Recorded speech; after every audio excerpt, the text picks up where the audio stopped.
Hello and welcome to the update. I'm Heidi Tiltons. Ukraine's president has made an impassioned address telling the US Congress his country didn't fall and the Russian tyranny has lost control over them. It's Volodymyr Zelensky's first visit outside Ukraine since it was invaded 300 days ago. Mr. Zelensky says the outcome of the war will determine the world our children grow up in. This battle is not only for the territory, for this or another part of Europe. The battle is not only for life, freedom and security of Ukrainians or any other nation which Russia attempts to conquer. As we approach the first Christmas without COVID restrictions since 2019, many Aussies are still opting to holiday at home this year. Surging airfares and travel costs are being blamed. Margie Osman from the Tourism and Transport Forum says people have also shown they're eager to be among family. Well over 63%. And it might not sound like that's a big drama, but you'd be surprised. It's an increase from what we would normally see in terms of people deliberately going out to spend the holiday with family.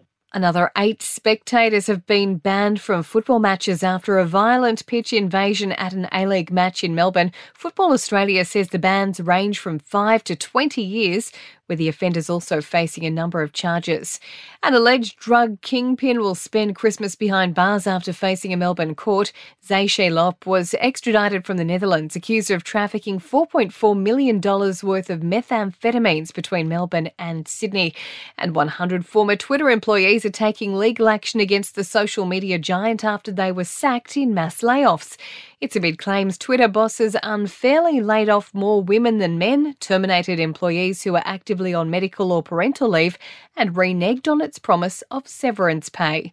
In sport, Australian all-rounder Cameron Green is feeling confident in his role after having minimal impact in the first test against South Africa.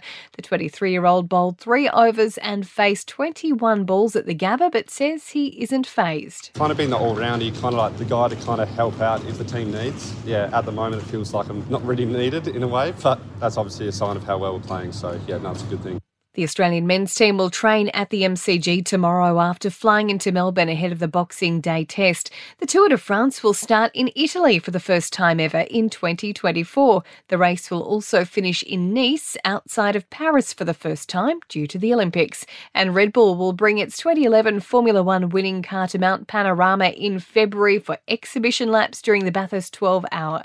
In entertainment news, Joe Jonas and Sophie Turner are selling their waterfront Miami mansion 1 year after purchasing the property, and it looks like they'll make a tidy profit too, the couple listing it for $17 million after buying it for $11 million. Leonardo DiCaprio appears to have split from model Gigi Hadid. The 48-year-old Hollywood heavyweight, who earned a reputation for never dating anyone over the age of 25, has been spotted on a cosy date with a 23-year-old aspiring actress in LA. And King Charles III has handed a new title to Kate Middleton. 3 months after being named the Princess of Wales, she's now been made an honorary Colonel of the Irish Guards. And that's the latest from the Nova Podcast News team, but we'll see you tomorrow morning for another episode of The Update.